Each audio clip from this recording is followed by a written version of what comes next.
Olá, meus irmãos, tudo bem? Nesse vídeo nós vamos dar uma sobrevoada sobre o movimento evangélico.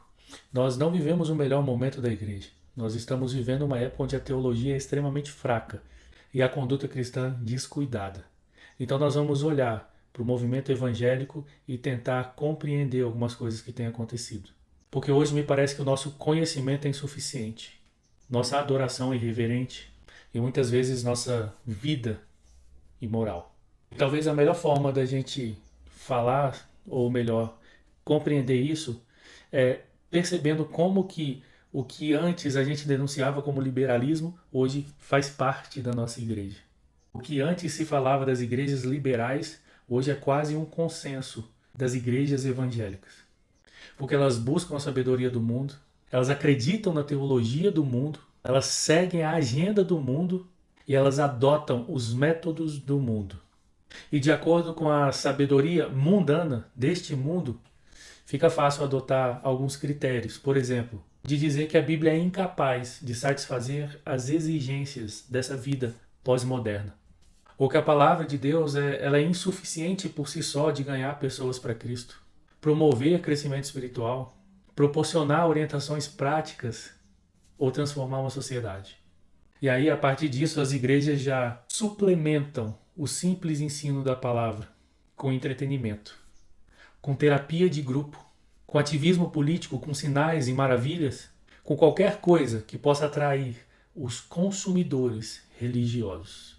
De acordo com a teologia do mundo, o pecado é apenas uma disfunção e a salvação significa ter uma melhor autoestima. O problema é que essa teologia muitas vezes invade a igreja de forma sorrateira. E quando ela invade a igreja, ela substitui doutrinas duras como a ira de Deus, por exemplo, que é dura, mas é uma doutrina essencial, por técnicas práticas do autodesenvolvimento. Então o interesse do mundo é o desenvolvimento pessoal. Por isso, o evangelho é apresentado como um plano de desenvolvimento pessoal, de realização pessoal, individual, e não mais como um caminho para o discipulado árduo. Os métodos do mundo para alcançar esses resultados são métodos altamente pragmáticos. E a igreja evangélica parece estar disposta a fazer qualquer coisa que funcione. Outra maneira da gente olhar para a igreja e enxergar o que está acontecendo de errado é nós pegarmos, ou melhor, identificarmos as principais ideias, os principais pensamentos contemporâneos do mundo, da sociedade, e então a gente identificar se esses pensamentos de alguma forma penetraram na igreja e estão sendo usados como métodos. E no mundo atual nós podemos identificar pelo menos 6 coisas que pairam na sociedade, que pairam no mundo de uma forma geral.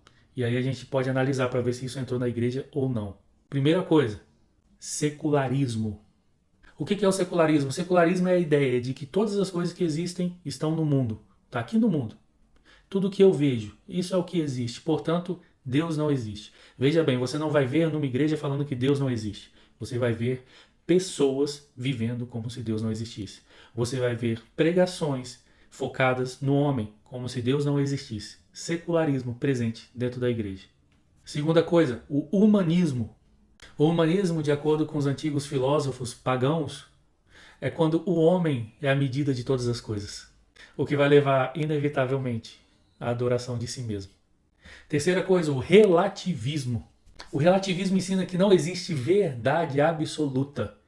E, portanto, se não existe verdade absoluta, não existe Deus. Quarto, materialismo. O materialismo está intimamente relacionado com o secularismo. Porque se nada existe além do aqui e do agora, o sentido da vida só pode ser encontrado nos bens pessoais. Quinto, pragmatismo. Uma verdadeira praga na igreja atual. Ele mede a verdade por sua utilidade prática. Ou seja, o que é certo é o que funciona. E sexto, o anti-intelectualismo ou a insensatez, que é o total emborrecimento da cultura popular. É o encolhimento de mente, da mente. São pessoas que têm dificuldade de ler e compreender o que está escrito, de falar e pensar no que está falando. São pessoas que acabam desenvolvendo um baixíssimo grau de cognição. Portanto, se a igreja se mundanizou de alguma forma, Então é possível que a gente encontre esses ensinamentos dentro da igreja. E a gente tem visto um esforço muito grande da igreja evangélica para fazer, por exemplo, os recém-chegados se sentirem confortáveis. E para isso os pastores ensinam o mínimo possível de teologia. A adoração se tornou uma forma de entretenimento em vez de um louvor transcendente. Os prédios de igreja são projetados mais para se parecerem com shoppings, com locais agradáveis. Tudo isso contribui para a secularização daquilo que um dia foi sagrado.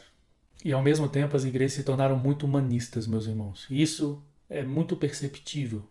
O problema é que quanto menos nós falamos sobre Deus, naturalmente mais nós falaremos sobre nós mesmos.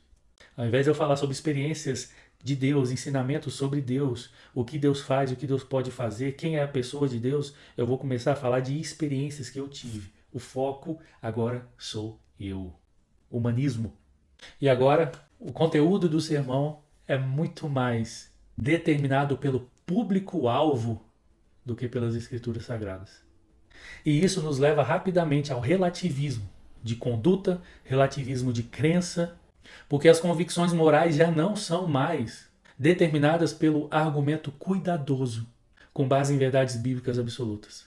Elas são fundamentadas em sentimentos pessoais. E isso faz com que a igreja se torne materialista também. Porque quando a prosperidade financeira se torna uma prioridade, as igrejas se veem forçadas a fazer aquilo que funciona. Pragmatismo. E aí a maioria dos pastores querem que as suas igrejas sejam igrejas melhores, maiores e repletas de pessoas prósperas financeiramente. O problema é que por trás de todas essas atitudes mundanas se esconde uma insensatez quase que onipresente. Uma verdadeira indisposição de pensar de uma forma um pouco mais séria e complexa acerca de praticamente qualquer coisa. Quanto mais da doutrina cristã. Porque o evangelicalismo se tornou uma religião do sentir e de ter sensações e não mais de pensar. Então muitas igrejas trocaram a devoção a Deus pela devoção ao mundo. A Declaração de Cambridge, por exemplo, nos dá um parâmetro muito útil. Abre aspas. À medida que a fé evangélica se secularizou, seus interesses se confundiram com os da cultura. O resultado é a perda de valores absolutos. O individualismo permissivo e a substituição da santidade pela integridade, do arrependimento pela recuperação, da verdade pela intuição, da fé pelo sentimento, da providência pelo acaso e da esperança duradoura pela gratificação imediata. Cristo e a sua cruz deixaram de estar no centro da nossa visão. Fecha aspas. O que aconteceu com a graça do Evangelho? Ela desapareceu do estudo da igreja. Quando o ministro decidiu dar para o povo o que ele queria, em vez de dar aquilo que ele precisava. O Evangelho da Graça, meus irmãos, se perdeu em algum lugar entre a seção de autoajuda e o corredor cheio de mercadorias de Jesus. E se perdeu também em nossas mentes e em nossos corações, quando nós decidimos aceitar a teologia da realização humana, propagada pelo mundo, reservando um espaço para que nós pudéssemos contribuir para a nossa salvação. O Evangelho da Graça foi substituído por uma mensagem parcialmente bíblica, mas em última análise, egocêntrica. E como tudo na criação, a alma humana odeia o vazio. E quando algo essencial na nossa espiritualidade, na nossa teologia desaparece, nós rapidinho achamos outra coisa para substituir. Quando o próprio Deus desaparece, o que o substitui é o nosso eu. E para citar mais uma vez a Declaração de Cambridge, abre aspas, a confissão injustificável na capacidade humana é um produto da natureza humana caída. Essa confiança falsa enche o mundo evangélico hoje, desde o evangelho da autoestima até o evangelho da saúde e da riqueza. Desde aqueles que transformaram o evangelho em um produto a ser vendido e os pecadores em consumidores que querem comprar, até outros que tratam a fé cristã como sendo verdadeira simplesmente porque funciona. Fecha aspas. E a gente consegue observar essa confiança equivocada na capacidade humana através dos testemunhos cristãos, no qual um evangelho egoísta gera evangelização igualmente egoístas. Quando os evangélicos pensam em evangelização, em vez de pensar em primeiro lugar na mensagem da palavra, Tentem a pensar em algo que funcione. Tendem a pensar em fazer algo atrativo, como se Cristo e a sua mensagem já não fossem atrativos o suficiente. Isso talvez explique porque os testemunhos de fé salvadora tendem a enfatizar a experiência pessoal, em vez de darem destaque à pessoa e à obra de Jesus Cristo. J.I. Packer nos advertiu quando escreveu O Evangelismo e a Soberania de Deus. O problema é que nós não lemos J.I. Packer. Nós não lemos pessoas que voltam a falar sobre o Evangelho de forma pura e simples, porque J.I. Packer já dizia que nós passamos a enxergar o evangelismo tendo como essência o produzir convertidos. Só que não somos nós quem produzimos convertidos. É o Espírito Santo de Deus. E tal abordagem, meus irmãos, transforma inevitavelmente o evangelismo em outra forma de pragmatismo. Porque a essência da evangelização não reside em resultados, mas sim na própria mensagem. A boa notícia na morte e na ressurreição de Jesus Cristo. Isso não quer dizer que as boas notícias do Evangelho não exijam uma resposta. É claro que elas exigem. Mas essa resposta não é obra do evangelista. É obra de Deus. Então eu acredito que muito desses pensamentos contemporâneos tem penetrado, tem invadido, tem incutido as doutrinas que são pregadas dentro da igreja. Lembremos que o púlpito é quem conduz a igreja. Se o ensinamento é fraco, a igreja é fraca.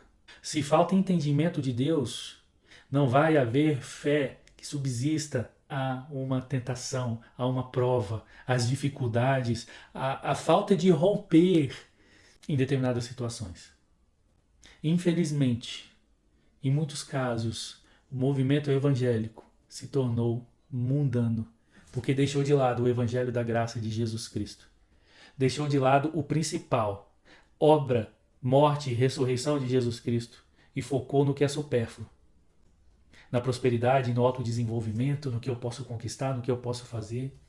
A verdade é que os manjares do mundo, por mais que a gente coloque uma roupagem de consequência de uma conversão, mas essa conversão muitas vezes é fundamentada simplesmente nos manjares do mundo, e não no amor a Cristo, não num coração regenerado pelo Espírito Santo, e sim naquilo que pode se conquistar após uma conversão.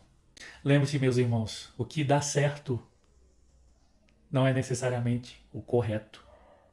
Até porque o que dá certo aos nossos olhos pode dar certo só aqui, agora, em um determinado momento.